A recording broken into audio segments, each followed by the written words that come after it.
Pemirsa, hujan lebat mengguyur Jakarta pada Selasa sore yang menyebabkan sejumlah kawasan tergenang banjir. Ya, di kawasan Perogogan, Kebayoran Baru, genangan banjir cukup mengganggu aktivitas warga.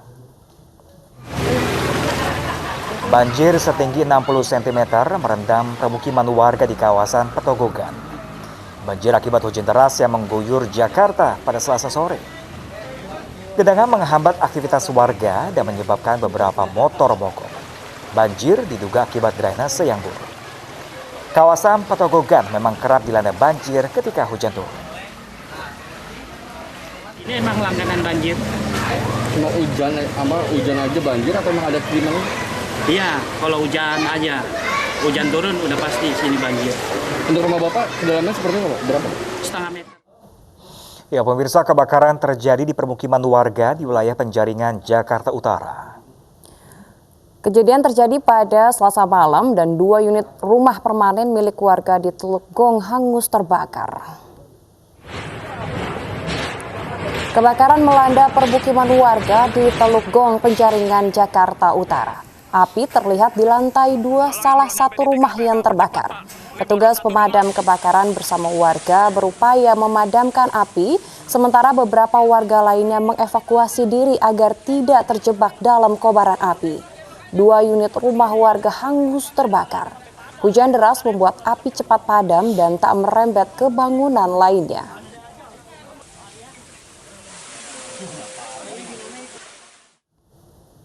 Sementara itu, pemirsa, kebakaran menghanguskan 2 rumah dan 4 kontrakan di Kabupaten Tangerang, Banten. Diduga kebakaran berasal dari ledakan kompor gas.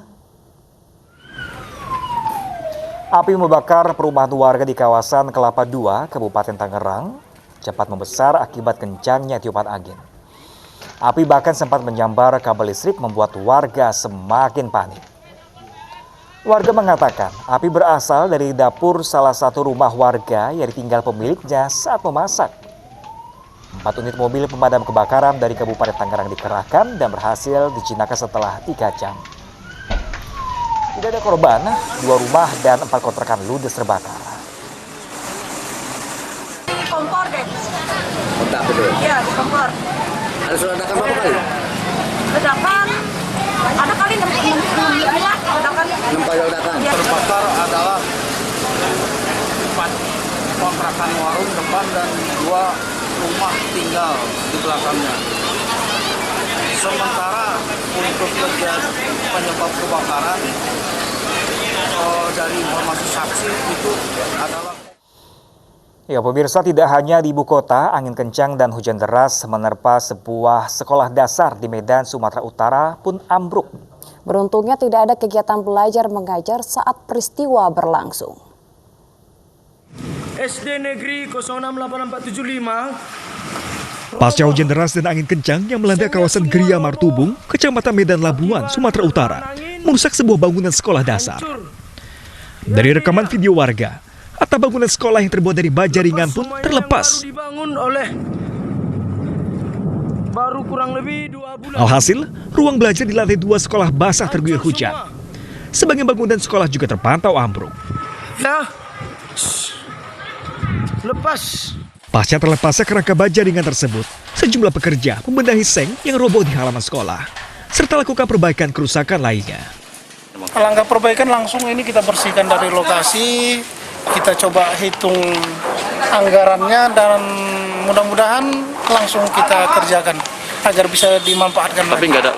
Beruntung saat peristiwa terjadi, tidak ada kegiatan di sekolah, sehingga tidak ada korban tertimpa runtuhan seng. Tidak hanya itu, hujan dengan intensitas tinggi sejak malam hingga pagi hari juga menyebabkan sejumlah perumahan di Jalan Lintas Medan Belawan terendam banjir.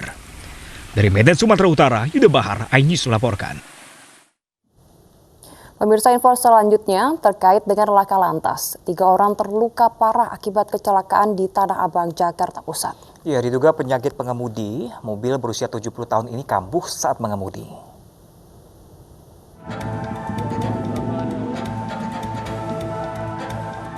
Rekaman detik-detik pasca kecelakaan di Jalan Kiai Haji Mansur, Tanah Abang viral di media sosial. Sebuah gerobak penjual ketoprak dan sejumlah motor ringsek. Beberapa korban tergeletak di jalan akibat ditabrak mobil dengan plat nomor B188 PVJ. Warga langsung mengerumuni mobil yang baru berhenti setelah menabrak tembok masjid.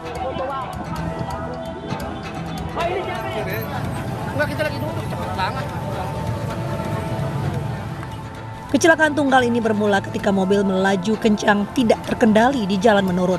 Diduga kecelakaan pengemudi berusia 70 tahun ini terjadi akibat penyakit bawaannya kambuh saat mengemudi.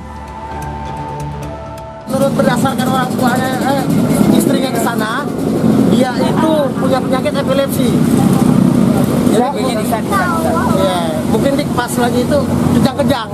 Karena pas ditanya itu orangnya linglung. Siapa tuh Bang? Maksudnya yang punya epilepsi itu siapa? Ini yang nabrak. Oh, pengendara ini. Pengendara mobil ya? Iya. Ini dari arah mana sih Bang? Pengendara mobilnya Bang? Kemungkinan dari atas. Karena kencang sih. Dari arah mana ke mana Bang? Dari atas itu langsung, emang sering sih kejadian di mari. Akibatnya 3 orang terluka parah dan kini tengah dirawat di Rumah Sakit TNI Angkatan Laut Dr. Minto Harjo. Kasus kecelakaan ditangani Polres Metro Jakarta Pusat. Dari Jakarta, Rani Sanjaya, iNews melaporkan. Ya, pemirsa, para pesepeda yang masuk tol Jagorawi dan sempat viral di media sosial ini minta maaf atas kesalahannya. Ya, mereka mengaku kelelahan sehingga tidak memperhatikan rambu dan masuk jalur tol. Ini sepeda masuk tol nih. Wah, gimana nih? Polisi telah mengetahui identitas seluruh pesepeda yang masuk tol Jagorawi pada 13 September lalu.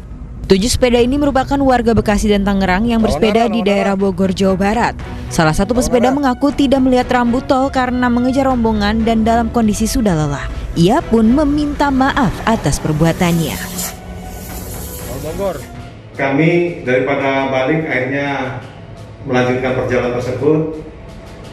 Walaupun itu menantang, sekali lagi saya mohon maaf karena kondisinya sudah pada capek, bingung, nggak tahu arah. Akhirnya kami melakukan hal yang tidak semestinya. Polisi menyatakan kegiatan bersepeda dimulai sejak Sabtu pagi. Para pesepeda lewat Jalan Raya Sukabumi lalu masuk underpass. Bahkan mereka sempat berhenti di sebuah minimarket lalu sepeda mereka diangkut.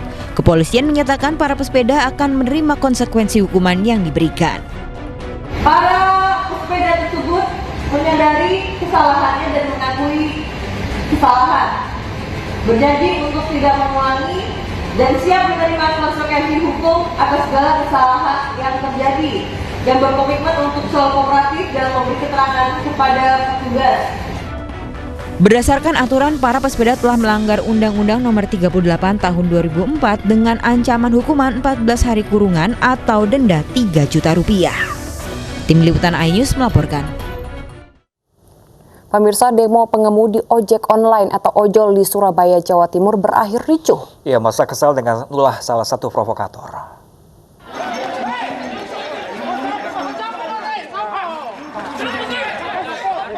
Para pengemudi ojek online ini melampiaskan kekesalannya kepada seorang pria yang dianggap sebagai provokator. Polisi pun segera mengamankan pria tersebut.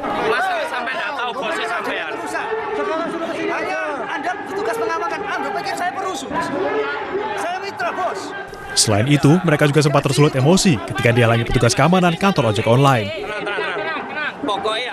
Masa yang tidak berhasil menemui pihak manajemen pun menjaga kantor ojek online yang terletak di Jalan Pemuda, Surabaya. Ribuan pengemudi ojek online ini berdemo agar potongan 20% dari setiap pesanan dihapuskan.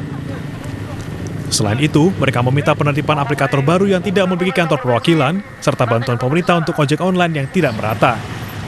Teman-teman minta untuk potongan, kan potongan sekarang ini 20%. Masa pandemi, kenapa nggak bisa diturunkan? Dalam aksi ini, para pendemo menyasar beberapa lokasi, yakni kantor di Sub Jawa Timur, Mapolda Jawa Timur, kantor DPRD Jawa Timur, dan Gedung Gerahadi.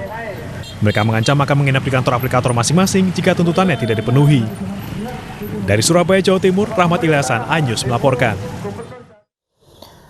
Puluhan warga desa Jatidukuh, Kabupaten Mojokerto berunjuk rasa menolak galian tambang yang dituding merusak Sungai Dawu.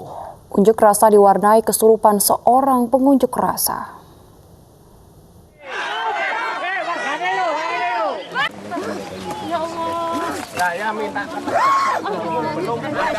Seorang koordinator aksi unjuk rasa protes galian tambang di desa Jatidukuh, Kabupaten Mojokerto, tiba-tiba tak sadarkan diri.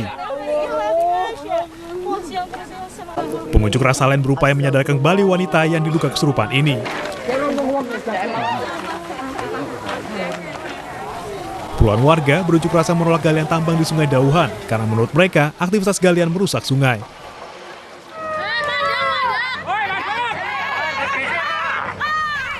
Pengunjuk rasa juga menghentikan paksa 2 alat berat yang tengah memecah batu. Warga meminta aktivitas tambang dihentikan agar aliran sungai kembali normal. Air itu utuh, bisa mengairi sawah sekitar 360 hektar. Itu tidak ada kekurangan, tapi sekarang dengan adanya alat penambangan galian C yang ada di Jatiluhur ini sering ada kekeringan, sehingga lombong padi Desa Mojokerto Pusen Bening ini sangat-sangat merihatinkan, kurang. Setelah berorasi, warga dan pengusaha tambang bermediasi. Namun pihak pengusaha tambang tidak bisa memenuhi tuntutan warga karena sudah memiliki izin. Dari Mojokerto, Jawa Timur, Solahuddin, iNews melaporkan. Pemirsa, akibat konflik kepengurusan, sebuah kelenteng di Tuban, Jawa Timur dikunci sehingga tak bisa dipakai beribadah. Ya, sejumlah umat terpaksa beribadah di luar pagar. Beberapa umat tempat ibadah Tridharma Kuansing Bio di Tuban, Jawa Timur terpaksa bersembahyang di luar pagar. Umat Kuansing Bio tak beribadah di dalam kelenteng karena pagar dikunci oleh salah satu pihak yang bersengketa. Kelenteng Kuansing Bio ditutup paksa sejak Juli lalu karena sengketa kepengurusan dan saat ini masuk menjadi ranah hukum di Pengadilan Tata Usaha Negara (PT-UN). Selain umat yang tak bisa masuk akibat digembok, sejumlah penjaga yang berada di dalam kelenteng juga tidak bisa keluar. Ada yang di dalam sekarang masih 2 orang, yang di situ ya memang mulai tanggal 28 pagi dia sudah nggak bisa keluar. Soalnya ya di dalam, makannya ya dikirim. Terus pegawai semua juga nggak bisa kerja. Ya ini kerjanya dia duduk di sini.